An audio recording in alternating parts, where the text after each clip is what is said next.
Nitrogenhypoxia, a method of execution involving the inhalation of pure nitrogen to deprive the body of oxygen, has emerged as a novel and controversial approach in the United States capital punishment landscape. Nitrogenhypoxia was first authorized in Alabama, Oklahoma, and Mississippi, but only Alabama and later Louisiana have implemented it for executions. Alabama began using this method in 2024, following legislative approval in 2018, driven by challenges with obtaining drugs for lethal injection. Alabama has been at the forefront, executing 4 inmates, and Louisiana executed 1 inmate by nitrogenhypoxia. The first inmate from Alabama, Kenneth Eugene Smith, was convicted for his role in the 1988 murder for hire of Elizabeth Dorleen Sennett, a 45-year-old pastor's wife, in Colbert County, Alabama. The crime was orchestrated by Elizabeth's husband, Charles Sennett Sr., a minister who was deeply in debt and sought to collect a $1 million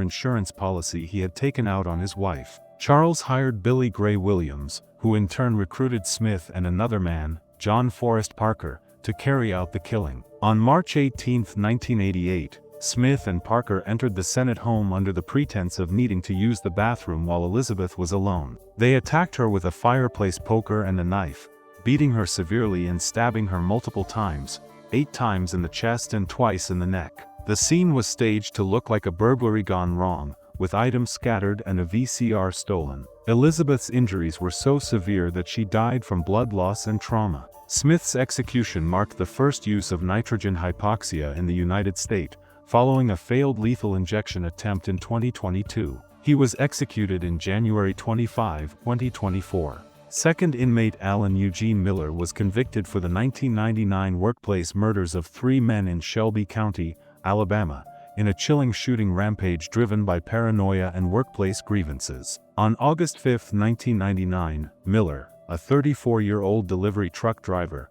arrived at Ferguson Enterprises in Pelham, Alabama, armed with a Glock pistol. He believed his co-workers were spreading rumors about his personal life, which fueled his rage. His first victim was Lee Holbrooks, a 32-year-old co-worker, whom Miller shot multiple times in the chest and head in the office. He then turned the gun on Christopher Scott Yancey, 28, another employee, shooting him 5 times as he tried to flee. Miller left the building, drove to his former workplace, Post Airgas, and killed Terry Jarvis, a 39-year-old supervisor, with 6 bullets, including shots to the chest and head, as Jarvis sat at his desk. The shootings were methodical. Miller fired 17 rounds in total, and left a trail of devastation, with co-workers and families shattered by the sudden violence. After the killings, Miller fled but was arrested later that day at his home. At trial, his defense argued mental illness, claiming he suffered from delusions, but the jury rejected this,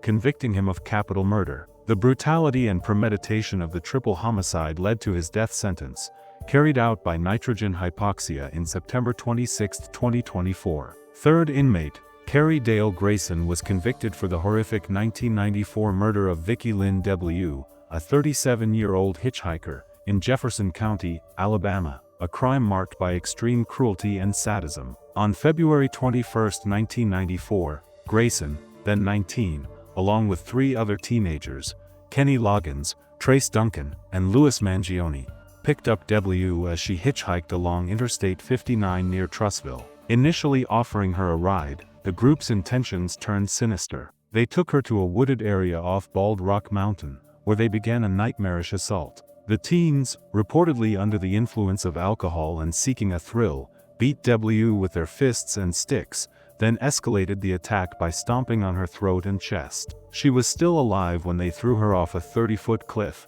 but the fall didn't kill her immediately. Grayson and the others returned to the scene, where he personally mutilated her body, cutting off fingers and slashing her throat, before they dumped her remains in a creek bed. Deblieux's body was discovered 4 days later by hunters, her skull fractured in 15 places and her body bearing over 180 injuries. The sheer brutality shocked investigators, and Grayson's lack of remorse during the trial. He laughed when evidence was presented. All 4 were convicted, but Grayson's direct role in the mutilation earned him the death penalty, executed by nitrogenhypoxia in November 21, 2024. Fourth inmate, Demetrius Terrence Frazier, was convicted for the 1991 assault and murder of Pauline Brown, a 40-year-old woman, in Birmingham, Alabama, a crime that capped a pattern of violent sexual assaults. On June 12, 1991, Frazier, then 22, broke into Brown's apartment in the early morning hours while she slept. Armed with a knife,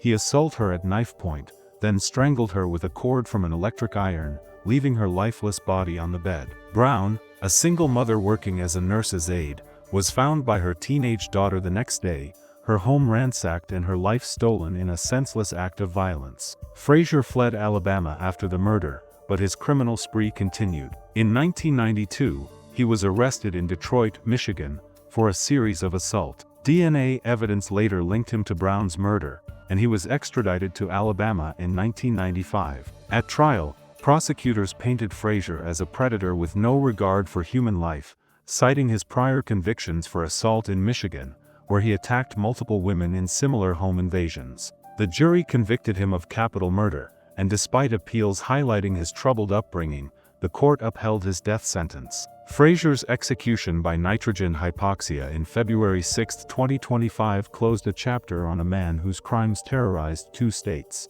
5th inmate, Jesse Hoffman Jr., was convicted for the 1996 assault and murder of Mary Molly Elliott, a 28-year-old advertising executive, in a chilling abduction case that shook New Orleans, Louisiana. On November 26, 1996, Hoffman, then 38, approached Elliott in a parking garage near her office in the Central Business District, brandishing a .38 caliber revolver. He forced her into her own car at gunpoint and ordered her to drive to an ATM, where he made her withdraw $400 from her account. Hoffman then directed her to a remote wooded area in St. Tammany Parish, across Lake Pontchartrain. There, he assaulted her in the back seat of her car before shooting her twice, once in the chest and once in the head. Elliott's body was discovered 2 days later by a hunter, partially covered with leaves, her car abandoned nearby with bloodstains and signs of a struggle. Hoffman used the stolen money to buy drugs, and his fingerprints in the car, along with ballistic evidence, led to his arrest a week later. At trial, Elliott's family described her as a vibrant, ambitious woman whose life was cut short. Convicted of first-degree murder, he was sentenced to death, becoming the first in Louisiana to be executed by nitrogen hypoxia in March 18, 2025, ending a 15-year execution hiatus in the state. Nitrogen hypoxia, as an execution method in the United States, has sparked intense controversy since its debut in Alabama in January 2024, with debates centering on its humaneness, legality, and ethical implications. Proponents, including Alabama officials, argue it's a quick and painless alternative to lethal injection, pointing to nitrogen's abundance and its role in causing rapid unconsciousness through oxygen deprivation, as seen in industrial accidents. They claim it's a reliable solution amid shortages of lethal injection drugs. Critics, however, including medical experts, human rights advocates, and the United Nations, challenge these assertions, highlighting a lack of scientific evidence to prove it's truly humane. Witnesses to executions like Kenneth Smith's reported convulsing and gasping for up to 22 minutes, suggesting possible suffering rather than the promised swift death. What do you think about this method for execution?